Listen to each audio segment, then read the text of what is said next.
Hey y'all, so I figured this would be easier to just talk about in a live, and let me know if you're watching the replay, if you're watching this on YouTube, or if you're watching this live on Instagram.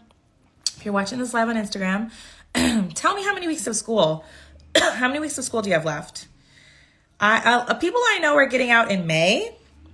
That is above me. I've never heard of anyone getting out in May. Let me know how many weeks of school you have left. We're talking about extreme student behavior. This I feel like will be multiple parts because there's a lot going on right now in our classrooms. Someone has 5 weeks left. Someone's watching live on Insta. Great. Let me know how many weeks of school you have left for. How? When do y'all start? 31 days left. When do y'all start? Do y'all start in like July? If you have 31 days, you have wild. Okay. We get out June, I want to say 16th. 16th is? Anyone in LAUSD tell me if that's wrong. See, someone else is June 15th. Thank you. May 25th. I'm jealous. Let's talk about extreme student behavior. Let me know if y'all were in the stories this weekend because we were talking about a situation, and this is like going viral on the other app, the Clock app. I don't want to say it because I don't want to get in trouble. But a student, like, I guess repeatedly put hands on another student, not like, mind you, it's like a second grader. So not like a damaging way, not like a 18-year-old seniors beating each other, but two younger kids. One kid was repeatedly putting hands on the other one. And the parent is wanting to press charges on the student, like press an assault charge on the student. So that's kind of what we're going to be talking about a little bit today, these extreme behaviors, where they're coming from. PD is mid-July, so barely we're like, oh, mid-July PD, that's rough. Like I said, we're the 16th, I want to say. But yeah, let me know when you get out in the comments. I see a lot of people that are getting out between like 5-ish weeks from now. That seems reasonable to me. Getting out in 30 days is traumatizing. I'm like unwell hearing that. So that helps me though, because I have all this end of the year content and I'm like, when do people actually get out? Because I want to share the content when it's time. But y'all know I have a bunch of things to say about the end of the year. Okay, so extreme student behavior. Have y'all been peeping the extreme student behavior that we've been seeing? Like, especially like the teacher to student behavior. Like, I think we've always had parts of the country where we see extreme behavior between students, but I'm thinking like student to teacher extreme behaviors. Somebody gets out at the end of June. Okay, that's what I like to see. End of June. We get back, I want to say the 15th of August. So 15th of June, 15th of August. But the first day for teachers is probably like the 7th. I should know this, but the first day of teachers is earlier than that. 37 days. Hey, that's good for you. I mean, hanging in there, y'all, hanging in there. So the family wanted to file charges against the student. Have y'all been seeing this? I think there was a substitute teacher. There was obviously that situation. I want to say it's in Virginia, but y'all know the situation I'm talking about with the student bringing a weapon to school and the teacher was injured with the weapon. And fun fact, did y'all know that the teacher, I think, is pressing charges against the parents? I think the parents are anyway, so let's talk about extreme student behavior, because I know that extreme student behavior is up. Aggression, absolutely. Y'all, first of all, let's just address the elephant in the room. It is the pandemic. Hello? Like, I think people are like so mystified by why students are having these extreme behaviors. There's no mystery there. It's just the pandemic. A parent filed a restraining order. I don't know how that would work. How do you file a restraining order with a kid that's in the same school? So things like that are really hard to enforce. But yeah, it's the pandemic. Our kids were not socialized for, some of them had, I want to say 3 academic years of school interrupted. And kids just don't have, they don't have someone said the coping skills. Exactly. They don't have the coping skills. And also we are being, we're more and more detached from each other's humanity because of screens. I feel like I sound like a broken record because I'm always talking about the impact of iPad kids, but the iPad kids are in the school right now. See, when I started teaching, there was not really such a thing as an iPad kid. I was just talking to someone about this. Like, if you started teaching like 10-ish years ago, 10, 11 years ago, that kids did not used to be on their screens the way that they are now. I remember when most of my students did not have a cell phone. When I first started teaching, I think I had one student with a cell phone, and it was like, ooh, she got a cell phone, and she was a 5th grader. So all that to say, like, our kids have changed. It's the iPad generation. It's it's the generation of the pandemic, and our babies have no social skills. Even think about how isolated kids are from other kids. Instead of playing with other kids, kids play with other kids online. That's not the same as interacting with a kid. Instead of playing with dolls with a kid, they watch another kid play dolls online. Have y'all seen that? Where the kids watch YouTube videos of other kids playing dolls, like they don't even play with them themselves. So kids do not interact with each other. So school is the only place that they have to negotiate that. Yeah, and school just resumed. Thank you. They just went back to business as normal, baby. It's wild. Someone said my 2nd graders had virtual kindergarten, and it shows. It shows big time. So that's where the aggressive behavior is coming from. Like, I'm not a believer that kids are just getting worse. I think the world is making them dysregulated, but I'm not one of those people that's going to be on here like, kids today don't have any respect. No, it's called the pandemic. It's called watching, all of these historic, unprecedented times over and over and over again. It's called parents that are overworked and they don't have time to actually have a relationship with their kids. So the kids build a relationship with their iPads. So it's not really, it's not the kids. I do not blame the kids for this kind of stuff. It's the society that we live in is traumatizing them. And that's where the extreme behaviors are coming from. But the extreme behaviors, we have to talk about this because everybody's responding to them in different ways. I'm seeing a lot of this talk about calling the police on kids, filing charges, and that's just not the way to handle it. Somebody said teachers are getting blamed. Yeah, no, it's not the teachers. That's another thing. Teachers are responsible for student behavior in the realm of like age appropriate behavior, right? So like with teachers, it's like, okay, you're responsible for like helping your kids know how to school, but there's some behaviors that there's no teacher that's going to know how to respond to those behaviors. Some behaviors are outside of the teacher's wheelhouse, and they should be. So when I talk about like teachers tightening up their classroom management, I'm never talking about like kids that are like openly violent with each other. I'm talking about kids talking over each other, right? Like we need to differentiate that. Okay. There's some behaviors that are like, yeah, teachers, that makes sense for teachers to be monitoring. There's other behaviors. Those are too big for teachers. That's not their role. It never will be. It never should be. I'm just trying to keep up with all of your comments. Our society is not built to have kids. Amen. There's no work-life balance. These babies didn't have a chance. I read a study that said the average family has like less than an hour of not working, not commuting, not doing other things time with your child. Kids need more than an hour of attention a day. Exactly. It's too big for teachers to manage. Absolutely. So I'm glad we all agree. Some behaviors are not meant for teachers to manage. But the extreme behaviors, the solution is not to call the cops on children. And that's what's unfortunately happening. A lot of teachers are like thinking, because they're scared. And I understand that. I want you to know I hear the fear and it is a concern. But the solution for families and for teachers is not the police, because so this is the story, right? I was just talking about this. 2 second graders, parents want to file charges against a 2nd grader that keeps bothering the kid. And my question to you is, what do you think that is going to do? Like, there's a reason why in our society you have, if you watch Law and Order like me, you know that you can try somebody as an adult or as a child. Why do you think we delineate between trying somebody as an adult and as a child? Why do you think that? Because kids don't have the mental capacity to make the same decisions that adults do. They're like, a child is not an adult. So pushing somebody on the playground is not the same as assault. I mean, I feel like we're losing the plot right now. Children are not adults, so they should not be treated like adults and funneled into the criminal justice system because they're not given the tools that they need. I mean, how much control does a 5-year-old really have over their body? So I think it's really important that we delineate that the solution isn't treating kids like little adults. Kids are not little adults. Let's see. I'm just also trying to keep up with your comments. Yes, kids don't even get to, okay, yes, okay, so thank you.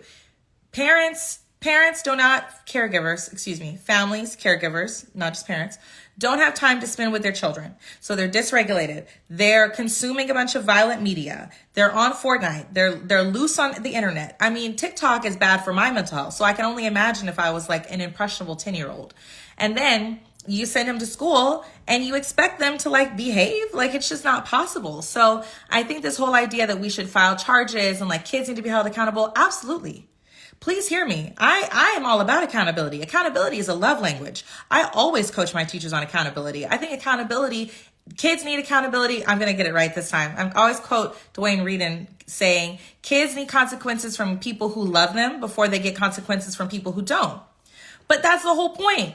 School is supposed to be that safe place to mess up. I feel like we're missing the point of school. School is training you for to be into society so you can mess up in a safe place without going to jail. You're supposed to learn that in school. So when you start sending pressing charges and telling kids, I'm going to call the police on you because you pushed somebody after story time, you're not giving them an opportunity to learn, because you're not like, the difference between a consequence and a punishment. And this is something I'm very passionate about. Y'all already know.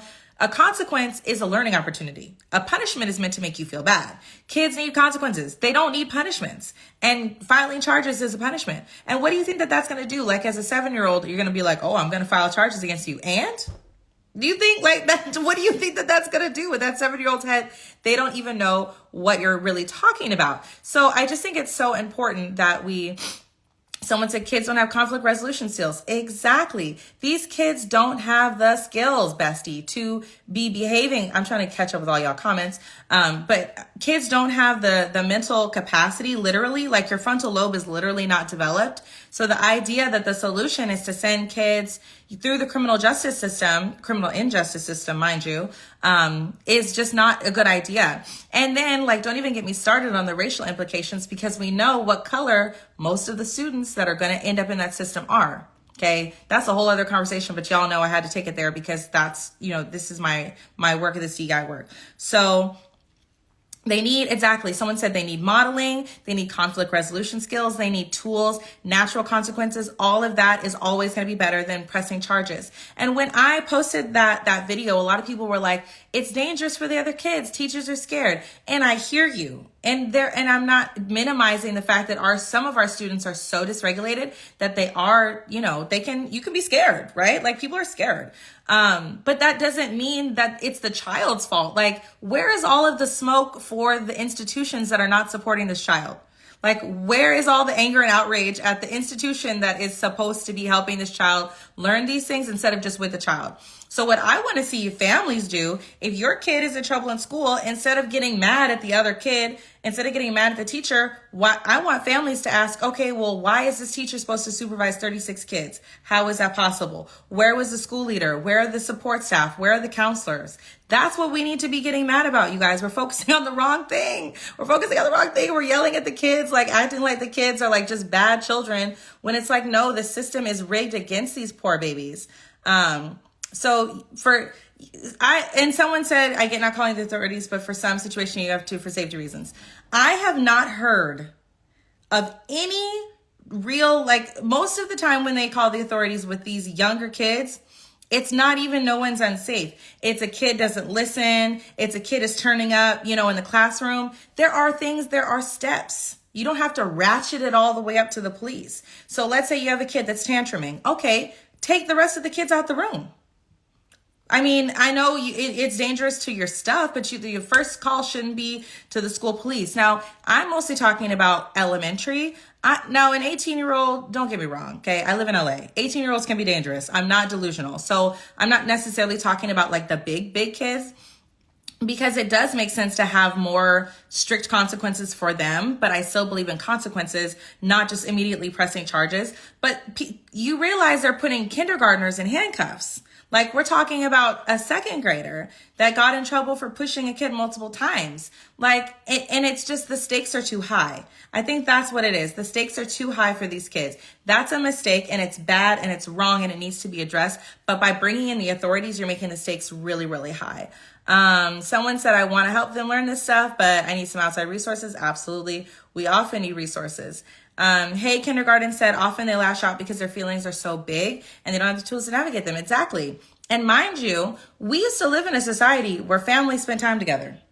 I don't know about y'all, but in LA, you cannot live in LA and have one job. Okay. I'm just going to tell you that flat out, straight up. You cannot. I have 4 jobs. Well, between me and my fiance, we have 4 jobs. So people are busy. They're pushed, stressed to the absolute end of their capacity. They don't have time to model these things with kids. When I was a kid, my parents talked to me on the way home from school. They talked to me when I got home. Oh, what happened? Did you try this? Did you try that? Da, da, da, da, da. Parents don't, caregivers and families don't do that. And I don't think it's because they're bad people. So don't hear that I'm like on the families don't care train, because I'm absolutely not. I have nothing but respect for our families, but they just don't have time to do that. It's literally impossible. Like if I had a child, I also wouldn't have time for it. And I'm a teacher and I know better, but I would not have time to do any of these things because again, between my fiance and I, we have 4 jobs because we live in LA. So it's really, really important that we understand that we cannot hyper focus on the one action that the kid is doing. This is a systemic and societal issue. So someone said, so true, the community should be asking why we have large classes and not enough resources. And here's the thing that gets me. This is what gets me. When families want to, they can mobilize, because heaven forbid you're reading a book about a person of color or a gay person in your classroom, they will be at the school board in droves. So we know people can mobilize about these issues. So all of this energy of this anti-CRT, stop woke, da da da da da, I'm needing that for class sizes. I'm needing that for standardized tests. So people can be motivated to talk about these issues, and people can be at school board and showing up, but they're just picking the wrong things to be upset about. So I really think that we need to take some of this energy away from banning books and into talking about why are teachers even in this position? Someone said, I'm scared every day. We had a teacher attacked by a 7-year-old. She ended up in the hospital. Kiddo has had 5 instances of aggression in 4 months. And you know what? That child needs help.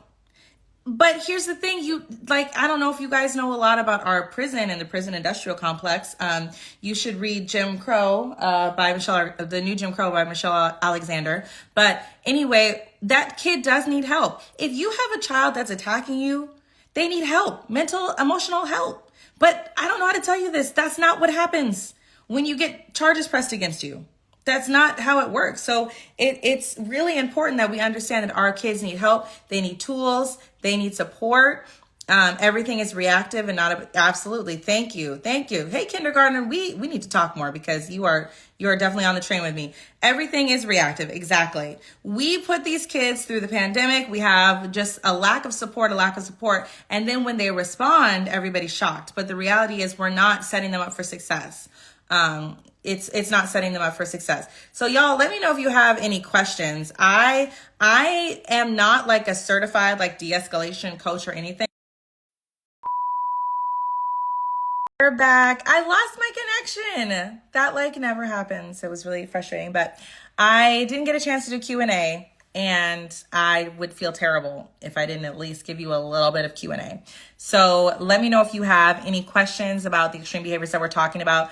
Basically, I think where it cut me off was just talking about how it's important for us to look into preventative measures and set our kids up for success by funding the things that need to be funded, by giving teachers training. I mean, how many of you have recently gone to a training that was specifically focused on building community, dealing with extreme behavior, de-escalation, trauma-informed care? Have any of us been to any of those recently? Because I know I'm not seeing a lot of people that have actually attended these things. So that's what we need right now in this moment. And I know that there is money out there. There are funds, because if there's funds to ban all these books and to hire all of these people to read every single page of every book in teachers' libraries, then I feel like there's funding to have a couple extra hours of a psychiatric social worker or somebody on the campus. So anyway, let me know if y'all have questions. Drop your questions. But and I do want to clarify, it is important for teachers to feel safe, and kids do need to be held accountable. But I think the way that we imagine accountability has to be more than just calling the police. When we say that, it's teachers need to be, I guess teachers need to be safe. No choice but to, respond with this very age inappropriate, call. So I think that's not necessarily the way. I have to believe that there's a way that we can do both, where teachers can feel safe and kids don't have to go to jail. I think that there's a way that we can do both. So Someone said you have to seek out. That's crazy. I think honestly, when we came back from the pandemic, every single teacher should have had to go through some sort of retraining, reboot, dealing with post-pandemic something, because a lot of this is directly tied to what happened after the pandemic. So, De-Escalation by Mirroring Down and Harmoning Voice Anchor Down. Yes, just the way, there's a quote and I'm going to mess it up, but it goes something like, a child can be de-escalated from a fire, be saved from a fire and be less traumatized than a child that has a paper cut. And it's all about how you respond to that child. There's a kid that when you're bringing your energy to the situation and you're escalated and you're stressed out, which is understandable because we get like that sometimes because teachers are just people, then that kid is only going to be ratcheted up and up and up. So if you have a kid that is putting its hands on other kids, do you really think that pressing charges and calling the police is not going to ratchet up that behavior even more? Okay. Oh, we have a question. Oh, it says no questions yet. Yes. What subject teaches conflict resolution? I couldn't hear during the difficulties. What subject teaches conflict resolution? Okay. So it should be social emotional health. And what I was talking about, and I think I got cut off, was I've heard of districts banning social emotional health because they think it's woke, or because they think it's I have no idea. They're idiots, obviously.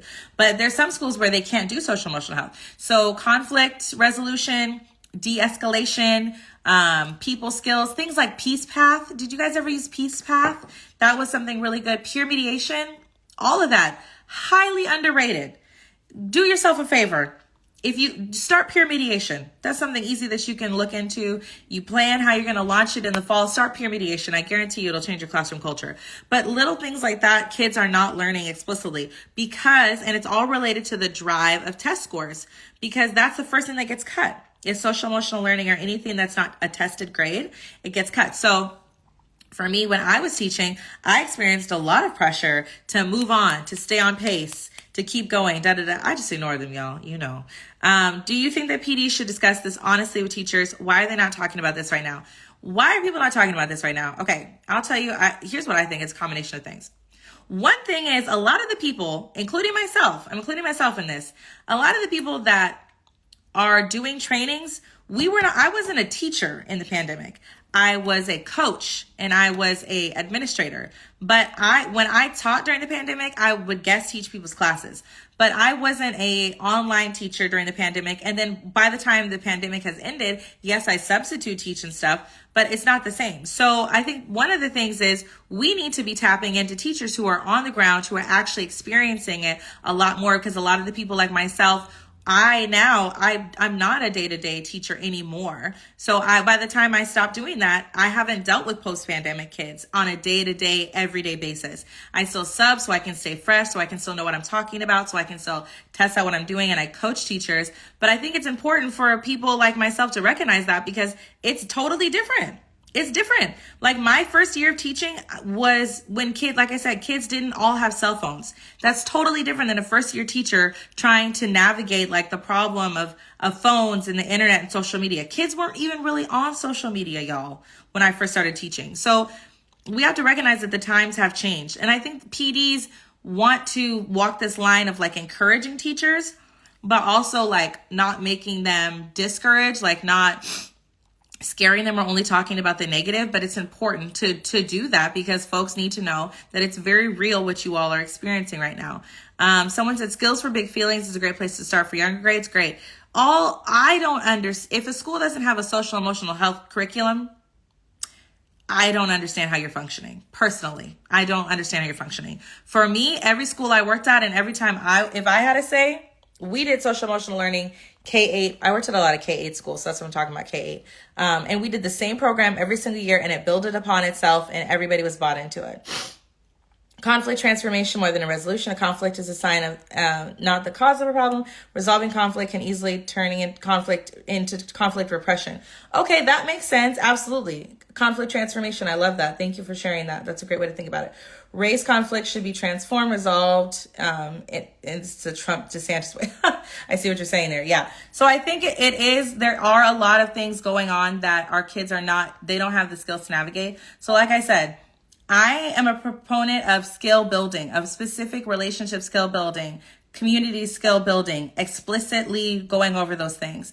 But that will get your, like, I would say your tier 1 through 3 behaviors. Your tier 4 super extreme behaviors aren't necessarily something that like you can, peace path or community circle your way out of. Some of those behaviors, those kids need help. I mean, there's really no other way to put it. Like, adults are dysregulated. Look at what adults do when they're dysregulated. But we have other coping mechanisms. Our kids don't have the same coping mechanisms that we have. So I think that they're trying to cope and they don't have any tools, and their families aren't available to them because their families are working 75 jobs to stay afloat. And then they come to school every day.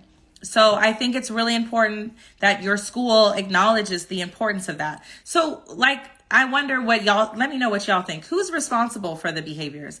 I personally lean on the side of the school administrators being responsible, because like the families are responsible, but then not always, because you do have kids that are totally different at school than at home. And that does happen. You do have kids that like, the families wouldn't even know that they behave that way until they get to school. And I don't think it's because the families like don't teach them the right values. I don't think that that's it. I think that they're just dysregulated, and the school itself could be dysregulating. That's something that we don't talk about enough. There's a part of my book, and I hope a lot of y'all will actually go and read my book and learn more about what I'm talking about. But there's a part of my book where I talk about how like sometimes the school is what is dysregulating the child. Our schools, I don't know how to tell you this, our schools can cause trauma. Our schools can be the factor that's making it worse. So that's why I say it's not always just the families, because you might be happy-go-lucky at home, and then you go to school and the school itself is not culturally responsive. The school is not trauma-informed. You don't see yourself in the school. Your teachers haven't examined their internal biases, and then you get dysregulated. So I would say the administrator is ultimately the person who really needs to be thinking about the health and the well-being of the school, and needs to know when kids are a danger to themselves and others. That's just, it's your job. Like the number one job of an administrator is to keep everybody safe. Like at the end of the day, you leave the same way that you came, right? In the same shape. Someone asked what would be an example of extreme behavior. I don't think playground skirmishes is extreme behavior. Maybe I've just seen too much. Maybe I'm traumatized, but to me, like kindergartners cutting up is not extreme behavior. I think extreme behavior is a student that is targeted, not just bothering, not just bullying, but like targeted, repeated physical harm. I think that's extreme. And especially when it comes to the teacher. And you have kids that like to play pranks on the teacher, that are like mischievous with the teacher. Like I had a kid that would always take my favorite pink pen. That's not an extreme behavior. It is targeted towards me, but it's not extreme. But we have had teachers that are injured. We had a sub that like broke their nose. We all know about the situation. I want to say it was Virginia, where the teacher was actually, a firearm was discharged in her classroom, if you know what I'm saying. I'm trying not to get blocked on here. But we know that there are extreme behaviors happening. And that's not a behavior. It's not behavior management. You can't manage that behavior. That child needs psychological help. And I'm not even being funny. They need assistance.